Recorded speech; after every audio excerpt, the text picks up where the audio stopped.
வாட்ஸ்அப்பில் தனுஷ் பட வீடியோ பதிவிட்டதில் மோதல். எம்எல்ஏ அலுவலக ஊழியர் மீது தாக்குதல். இரு தரப்பினர் மீது வழக்கு. புதுவை லாஸ்பேட்டை கருவடிக்குப்பம் நாகம்மாள் நகரை சேர்ந்தவர் சரண்ராஜ்.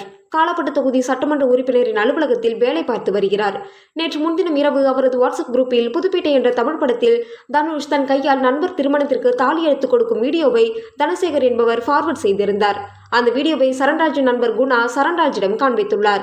இதுகுறித்து சரண்ராஜ் தனசேகரிடம் கேட்பதற்காக போன் செய்தபோது அவர் போன் எடுக்கவில்லை என கூறப்படுகிறது.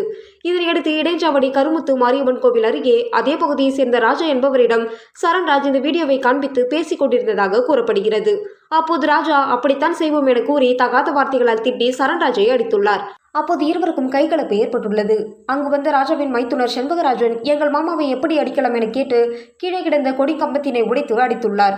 இதுகுறித்து லாஸ்பேட்டை போலீசார் வழக்கு பதிவு செய்து ராஜா செண்பகராஜன் ஆகியோரை வழி வீசி தேடி வருகின்றனர். இதனிடையே தனசேகர் என்பவரும் லாஸ்பேட்டை காவல் நிலையத்தில் புகார் அளித்துள்ளார். அதில் சரண்ராஜ் தனது நண்பர் ராஜா மற்றும் செண்பகராஜனை தாக்கி கொலை மிரட்டல் விடுத்ததாக கூறப்பட்டுள்ளது. அதன் அடிப்படையில் லாஸ்பேட்டை போலீசார் சரண்ராஜ் மீது வழக்கு பதிவு செய்து அவரை வழி வீசி தேடி வருகின்றனர்.